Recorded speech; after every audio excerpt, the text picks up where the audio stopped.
Eat up, fag, sneered Tyler, the ringleader, his blue eyes glinting with cruelty. The other boys howled, their voices a chorus of malice in the small-town Ohio high school. Jamie's hands trembled, but he didn't look up. He couldn't. Not when every pair of eyes in the room felt like a spotlight, searing his skin with judgment. He sat alone that day, as he did most days, pushing the tray away and swallowing the lump in his throat. Jamie was slight, with pale skin and sandy hair that fell into his eyes, hiding the storm within. He wasn't just a quiet kid who liked books and sketching. He was the kid who'd made the mistake of coming out in a town where different was a dirty word. The rumors had spread like wildfire after he'd been caught holding hands with a boy from the next town over. Now, every day was a gauntlet. Tyler, broad-shouldered and towering, was the golden boy of Lincoln High, star quarterback, from king material, and untouchable. His hatred for Jamie wasn't personal, at least not at first. It was sport, a way to flex his power in a place where power was everything.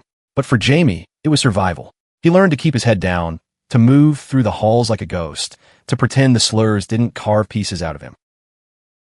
That night, Jamie sat on his bedroom floor, sketching furiously. His pencil scratched out a world where he wasn't afraid, where he could walk hand in hand with someone and not feel the world's weight. His mother, a kind but weary woman, knocked softly.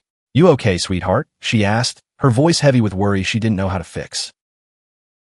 "I'm fine," Jamie lied, his sketchbook hiding the truth. A drawing of a boy with kind eyes, someone who didn't exist yet, but who Jamie dreamed might one day. He wanted to believe in that future, but the cafeteria's laughter still echoed in his ears. The years didn't erase the scars, but they dulled the pain. By 22, Jamie had left Ohio behind, trading small-town sneers for the bustle of Chicago. He'd earned a scholarship to an art school, where his sketches turned into paintings that caught the eye of local galleries. His life was his own now, built from grit and quiet determination. But the past clung to him like damp air, surfacing in moments of silence. One rainy evening, Jamie ducked into a cozy coffee shop, shaking water from his coat. The place was warm, with mismatched furniture and the smell of fresh espresso. He ordered a latte and settled into a corner, sketching the faces around him. That's when he saw Ethan. Ethan was all sharp angles and soft warmth, tall, with dark hair and green eyes that seemed to carry a story of their own. He was reading a worn paperback, oblivious to the world, until he glanced up and caught Jamie staring. A shy smile broke across Ethan's face, and Jamie felt his heart stutter. For the first time in years, he didn't look away. "Nice sketch," Ethan said, nodding at Jamie's open book as he approached. His voice was low, kind, and it disarmed Jamie completely. They talked, first about art, then about life. Ethan was a social worker, passionate about helping kids in foster care. He'd grown up in a nearby suburb, navigating his own coming out in a family that didn't understand. Their stories weren't the same, but the weight of them felt familiar. Hours passed like minutes. When Ethan asked for Jamie's number, it felt like a small miracle. As Jamie walked home, rain soaking his shoes, he realized he was smiling, a real smile, not the kind he faked to get through the day. Their first date was at a tiny jazz club, where the music wrapped around them like a warm blanket. Ethan laughed easily, his hand brushing Jamie's as they shared a plate of fries. "You're kind of mystery, you know," Ethan said, his eyes searching Jamie's. "You're quiet, but there's so much going on in there." Jamie wanted to tell him everything. The cafeteria, the slurs, the nights he'd cried himself to sleep. But instead, he said, "I'm just figuring it out as I go." Ethan's smile told him that was enough for now. Their relationship bloomed slowly, rooted in late-night talks and stolen moments. Jamie painted Ethan in secret, capturing the way his eyes crinkled when he laughed. Ethan brought Jamie to volunteer at the youth center, where kids with nowhere else to go found a safe space. Jamie saw himself in their wary eyes, their guarded hearts. He started teaching them to draw, watching their faces light up as they discovered they could create something beautiful. But the past wasn't done with Jamie. One evening, while walking home from the center, he saw a face that stopped him cold. Tyler, older, rougher around the edges, but unmistakable. He was arguing with a teenage boy outside a rundown apartment building, his voice sharp and angry. The boy, maybe 15, had Tyler's blue eyes, but none of his bravado. He looked scared, small. Jamie's instinct was to keep walking, to bury the memory of high school and never look back. But something in the boy's expression held him there. He didn't know it yet, but that moment would change everything. The boy's name was Lucas, and he was Tyler's son. Jamie learned this not from Tyler, but from Ethan, who worked with Lucas at the youth center. "He's a good kid," Ethan said one night, stirring a pot of chili in their share apartment. But he's got it rough. His dad's not great. Ethan's voice held a careful edge, like he knew more than he was saying. Jamie nodded, his stomach twisting. He hadn't told Ethan about Tyler. Not yet. The shame of those high school years felt like a locked box he wasn't ready to open. Instead, he focused on Lucas. The kid was quiet, always sketching in the corner of the youth center, his pencil moving with a fury Jamie recognized. Lucas's drawings were dark, jagged lines, shadowed figures, but there was talent there, raw and unpolished. One afternoon, Jamie sat beside him. "You're good," he said, pointing to a sketch of a crumbling cityscape. Lucas flinched, like he wasn't used to praise. "It's just stuff in my head," he mumbled, shoving the sketchbook away. "Stuff in your head's worth something," Jamie said softly. "Keep going." Lucas didn't smile, but his shoulders relaxed, just a fraction. It was a start. Jamie and Ethan's life together grew richer, woven with small, perfect moments. They'd dance in their tiny kitchen to old records, laughing when they bumped into the counter. Ethan would steal Jamie's paintbrushes to tickle his nose, and Jamie would retaliate by smearing paint on Ethan's cheek. They were building something real, something Jamie hadn't dared dream of in Ohio. But Tyler's shadow loomed. Jamie saw him again, this time at a gas station, yelling at Lucas over spilled soda. The boy's face was pale, his eyes downcast. Jamie's hands clenched, old anger flaring. He wanted to confront Tyler, to demand why he thought he could break another person the way he'd tried to break Jamie. But he didn't. Not yet. Instead, he poured himself into helping Lucas. The kid started opening up, sharing bits of his life in halting sentences. His mom had left when he was young, and Tyler was a single dad who drank too much and loved too little. "He says I'm weak," Lucas confessed one day, his voice barely audible. "Says I need to man up." Jamie's heart ached. He knew those words, knew how they could burrow into you and stay. "You're not weak," he said firmly. "You're stronger than he knows." Lucas didn't respond, but he kept coming to the center, kept sketching. Jamie started teaching him techniques, how to shade, how to capture light. It was more than art. It was a lifeline. One night, Ethan found Jamie staring at an old high school yearbook, his finger tracing Tyler's smug grin. "You okay?" Ethan asked, sitting beside him. Jamie took a deep breath and told him everything, the cafeteria, the tray, the years of hiding. Ethan listened, his hand resting on Jamie's, his silence a steady anchor. When Jamie finished, Ethan pulled him close. "You're not that kid anymore," he said. "You're stronger than all of them." Jamie wanted to believe him, but the past felt alive, clawing at him through Lucas's pain. The breaking point came at a community event at the youth center.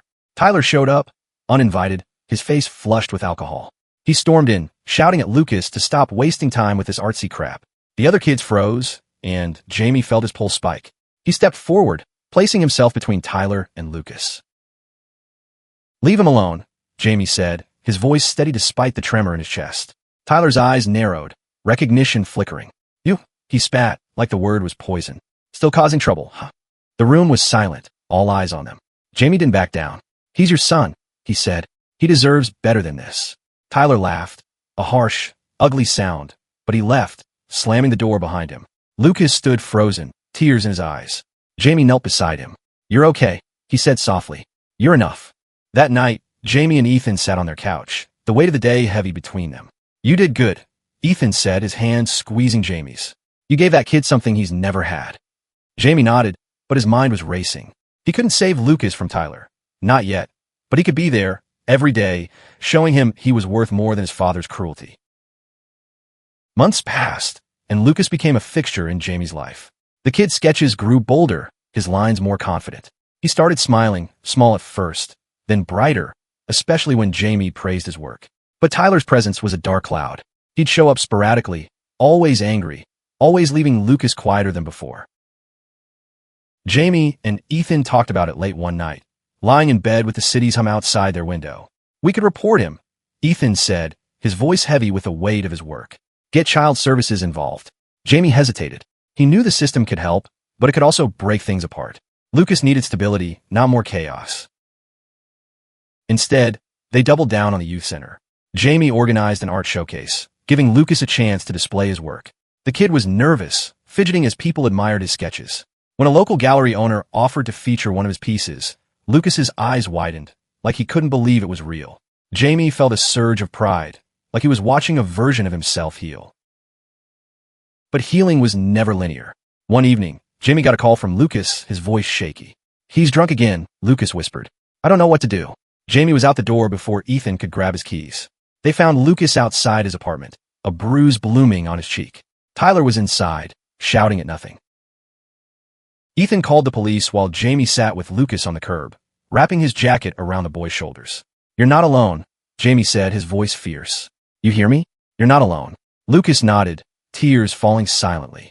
When the police arrived, Tyler was arrested for public intoxication. It wasn't enough to keep him away for good, but it was a start. Child services got involved, and Lucas was placed with a foster family. Jamie and Ethan visited often, bringing sketchbooks and snacks. Lucas was quieter now, but he still drew, his art a bridge to the world he was trying to rebuild. Jamie saw the boy's strength, the same strength he'd found in himself years ago. Meanwhile, Jamie's own art was gaining attention. A gallery in Chicago offered him a solo show, a chance to tell his story through paint and canvas. He poured himself into it, creating pieces that spoke of pain, resilience, and love.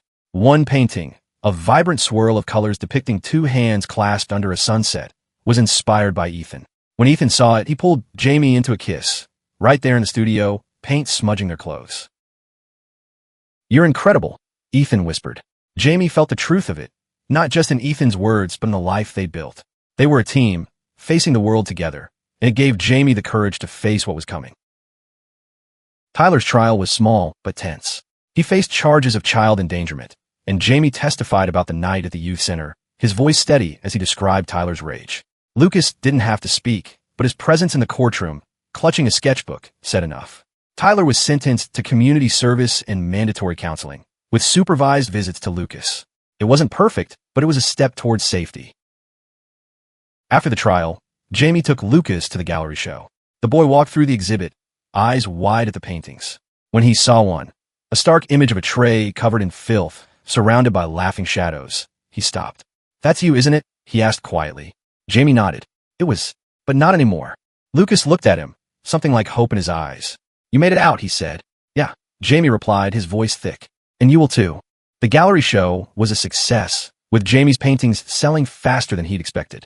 Critics praised his raw emotion, his ability to turn pain into beauty. But for Jamie, the real victory was seeing Lucas's face light up when a local art school offered him a scholarship. The kid was starting to believe in himself, and Jamie felt like he'd finally done something right. Life with Ethan was a steady rhythm of love and growth. They moved into a bigger apartment, one with a spare room for Lucas to crash in when he needed a break from his foster family. They'd cook together, laugh together, and sometimes just sit in silence, content in each other's presence. Jamie painted more, each piece a step toward letting go of the past. But Tyler wasn't gone. He showed up at the youth center one day, sober and subdued, asking to see Lucas. Jamie was there, supervising a workshop, and his instinct screamed to keep Tyler away. But Lucas, now 16, wanted to talk. "I need to know why he's like this," he told Jamie, his voice steady but scared. The meeting was tense, held in a quiet room with Ethan nearby. Tyler spoke haltingly, apologizing in a way that felt rehearsed but sincere. "I wasn't good to you," he said to Lucas. "I wasn't good to a lot of people." His eyes flicked to Jamie, and for a moment, the air was heavy with unspoken history. Jamie didn't forgive him, not yet, but he saw something in Tyler's face he hadn't expected: shame. It wasn't enough to erase the past, but it was enough to make Jamie listen. Lucas didn't say much, but he nodded, his sketchbook clutched tight. It was a start, not a resolution. That night, Jamie and Ethan walked through the park, the same one where they'd first held hands. The air was crisp, the stars bright above the city's glow. "You think Lucas will be okay?" Jamie asked, his voice soft. "I think he's out of shot," Ethan said, squeezing his hand. "Because of you." Jamie shook his head, but Ethan stopped, turning to face him. "You gave him what you didn't have back then. Someone who sees him. That's everything." Jamie felt tears prick his eyes, not from pain, but from gratitude. He pulled Ethan close, their foreheads touching, the world fading away. "I love you," he whispered, the words carrying all the weight of his journey. "I love you too," Ethan said, and they stood there, wrapped in each other under the endless sky. Lucas's art flourished, his sketches turning into paintings that rivaled Jamie's in intensity. He started visiting Tyler under supervision, their conversations slow but honest. Jamie watched from a distance, torn between his own memories and the hope that Lucas could find peace. One day, Lucas showed Jamie a new piece, a portrait of a boy standing tall, surrounded by light. "It's you," Lucas said, his voice steady. "For everything." Jamie couldn't speak, his throat tight with emotion. He hugged Lucas, feeling the weight of their shared journey. The past wasn't gone, but it was losing its grip. Jamie painted a new piece for the next show, a canvas of two figures, one older, one younger, standing side by side, their shadows blending into one.